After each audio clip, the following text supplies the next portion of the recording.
এমন করে আমরা সুদ এমন পর্যায়ে চলে গেছে, মানুষ দুনিয়াতে যারা টাকা পয়সাওয়ালা হয়, যাদের এরকম টাকা পয়সা আছে যে ব্যাংকের মধ্যে যে মানুষ টাকাগুলো জমা রাখে, ব্যাংকের মধ্যে মানুষ টাকা জমা রাখার কারণ কি?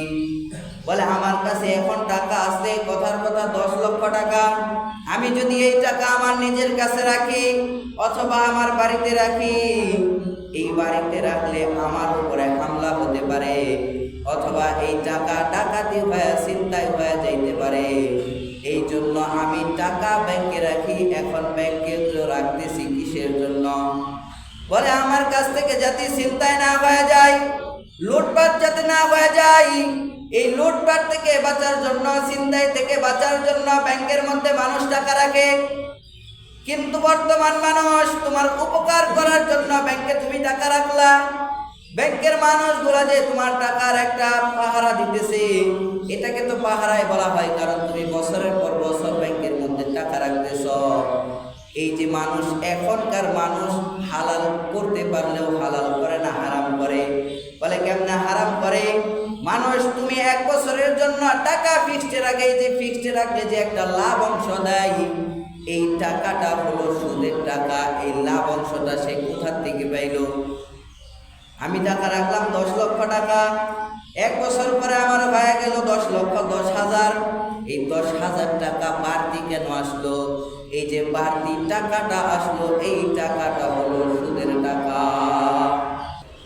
এখন তাহলে হালাল কিভাবে হবে? বলে হালাল যদি করতে চাই, বান্দা তোমার টাকা ফিক্সড রাখার প্রয়োজন নাই। ব্যাংকের মধ্যে বিভিন্ন ভাবে টাকা রাখা যায়। বলে কারেন্ট অ্যাকাউন্ট নামে একটা অ্যাকাউন্ট আছে, তোমার টাকা 1 বছর 10 বছর যে পাহারা দিল, এই পাহারা দেওয়ার বিনিময়ে বান্দা তোমার এই অ্যাকাউন্ট থেকে টাকা যে বছর শেষে কেটে নেয়, 1 লক্ষ টাকায় যেরকম 3,000 4,000 5,000 টাকা কেটে নিল, এইটা কেটে নেওয়ার কারণ হলো যে ওই যে 1 বছর যাবত তোমার টাকাটা পাহারা দিল, এই পাহারা দিয়ে টাকা কেটে নেওয়া, এটা হলো হালাল পদ্ধতি।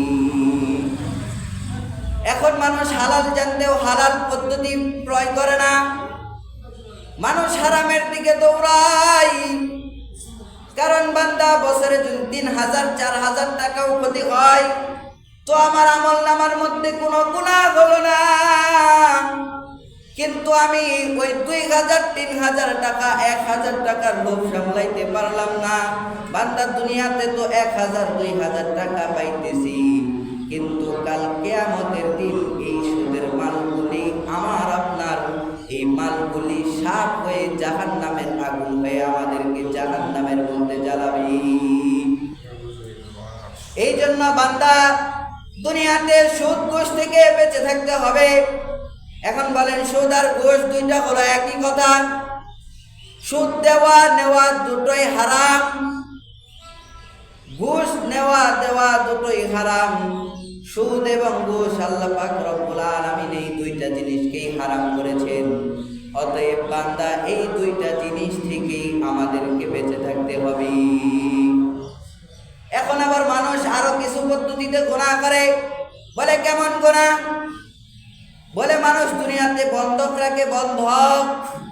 বলে কেমন বন্ধক? বলে আমি এই জায়গাটা তোমার কাছে বন্ধক রাখলাম, এর বিনিময়ে তুমি আমাকে 10 লক্ষ টাকা দাও। এই টাকা আমি তোমাকে যখন পরিশোধ করতে পারবো, এরপরে তোমাকে আমি এই জমি নিয়ে যাব, তোমার টাকা দিয়ে আমি জমি নিয়ে যাব। এখন এই যে 10টা বছর আমি তার কাছ থেকে জায়গা দিলাম, তাকে জায়গা দিলাম 10%, তার কাছ থেকে টাকা নিলাম 10 লক্ষ। 10 বছর আমি টাকা খাটাইলাম, 10 বছর সে এরকম আমার ক্ষেতের উপরে চাষ করলো, জমির উপরে চাষ করলো, সে চাষ করতেছে, তার মানে সেইটার থেকে লাভবান হইতেছে। এখন 10 বছর পরে আমি তাকে 10 লক্ষ টাকা যদি দিয়া দেই, সে যদি 10 লক্ষ টাকা ধরেই নিয়ে নেয় এবং ওই যে 10 বছর জমি চাষ করলো, চাষের বিনিময়ে যদি আমাকে কিছু না দেয়, ওই জমিওয়ালার আমল নামার মধ্যে সুদের গুনাহ হবে। এই জন্য বান্দা দুনিয়াতে কোনো জিনিস বন্ধক রাখলে অনেক খেয়াল করে রাখতে হবে, যাতে আমার টাকাটা, আমার জমিটা যাতে হালাল হয়, হারাম যাতে না হয়। এখন হালাল পন্থায় কি বলে, আমার কাছ থেকে একজন 10 লক্ষ টাকা নিল, 10 বছর পরে সে আমাকে টাকা ফেরত দিতে আসলো, বিনিময়ে আমি তার কাছ থেকে 10% জায়গা বন্ধক নিয়েছিলাম। 10 বছরে আমি 10% জায়গা জমি এরকম চাষবাস করে অনেক লাভবান হয়েছি। আমি যদি 10 বছর পরে তাকে কিছু টাকা দিয়ে দেই, বলে বেশি না 10,000 টাকাও যদি আমি তাকে দিয়ে বলি, ভাই আমি তোমার 10 বছর এই জমি চাষ করে লাভবান হয়েছি, এই জমি চাষ করার বিনিময়ে তুমি আমার কাছ থেকে 10,000 টাকা নিয়ে নাও। এই চাষ করার বিনিময়ে যে 10,000 টাকা দিলেন, এই টাকা দেওয়ার কারণে আপনার সম্পদ হালাল হয়ে গেল।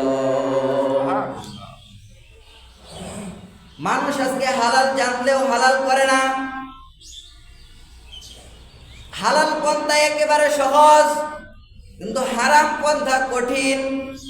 এই হারাম পন্থাকে আমি আপনি আজকে সহজ বানিয়ে ফেলতেছি, আর হালাল পন্থাকে বানিয়ে ফেলতেছি কঠিন।